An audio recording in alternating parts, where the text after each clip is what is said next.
আমরা কি এক মহাপ্রলয়ঙ্কারী অর্থনৈতিক মন্দার দিকে এগিয়ে যাচ্ছি? 2026 সালের মে মাসে দাঁড়িয়ে বিশ্ব অর্থনীতি এমন এক সংকটে পড়েছে যার ভয়াবহতা 1973 সালের আরব তেল নিষেধাজ্ঞা কিংবা 1979 সালের ইরানি বিপ্লবকেও হার মানিয়েছে। যুক্তরাষ্ট্র ও ইসরায়েলের সাথে ইরানের যুদ্ধের জেরে হরমুজ প্রণালী শুধু বন্ধই হয়নি, বরং ধ্বংস করে দেওয়া হয়েছে মধ্যপ্রাচ্যের প্রধান জ্বালানি অবকাঠামো। পাকিস্তানের মধ্যস্থতায় একটি ভঙ্গুর যুদ্ধবিরতির আলোচনা চললেও তেহরান এই জলপথের উপর স্থায়ী আইন কর্তৃত্ব প্রতিষ্ঠার পথে হাঁটছে। আজকের ভিডিওতে আমরা এর তথ্য উপাত্ত সহ বিশ্লেষণ করব কিভাবে এই একটি মাত্র সংকটের কারণে আপনার ডিনার টেবিল থেকে শুরু করে বিশ্ব শেয়ার বাজার সবকিছু ওলটপালট হয়ে যাচ্ছে।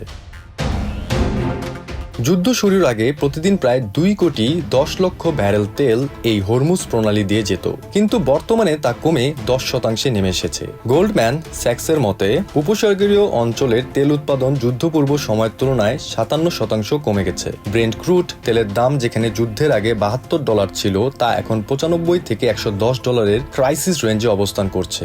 সবচেয়ে ভয়াবহ বিষয় হলো কেবল পথ বন্ধ হয়নি, বরং কাতার ও সৌদি আরবের প্রধান এলএনজি এবং তেল শোধনাগারগুলো সরাসরি হামলার শিকার হয়েছে। আইএমএফ এর মতে এই অবকাঠামো মেরামত করতে অন্তত 3 থেকে 5 বছর সময় লাগবে। ফলে যুদ্ধ থামলেও তেলের দাম সহসা কমছে না।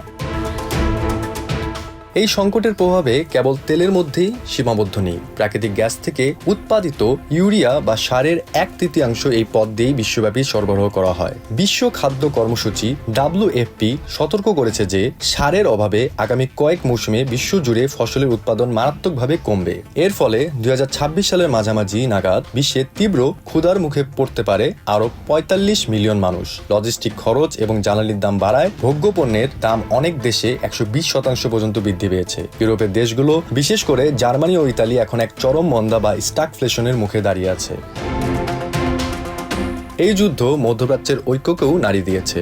গত 28 এপ্রিল সংযুক্ত আরব আমিরাত ওপেক প্লাস থেকে নিজেদের প্রত্যাহারের ঘোষণা দিয়েছে, যা তেল বাজারের স্থিতিশীলতায় বড় আঘাত। অন্যদিকে চীন ও ভারতের মতো এশিয়ার দেশগুলো যারা উপসাগরীয় তেলের 75% ব্যবহার করত, তারা শত বিলিয়ন ডলারের উৎপাদন হারাচ্ছে।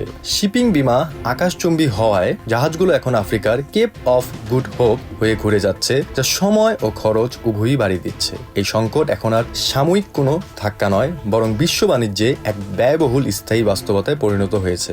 জ্বালানির এই অগ্নিমূল্য কি আমাদের জীবনযাত্রাকে চিরতরে বদলে দেবে? আপনার এলাকায় তেলের দামের প্রভাব কেমন দেখছেন? আমাদের কমেন্টে জানান।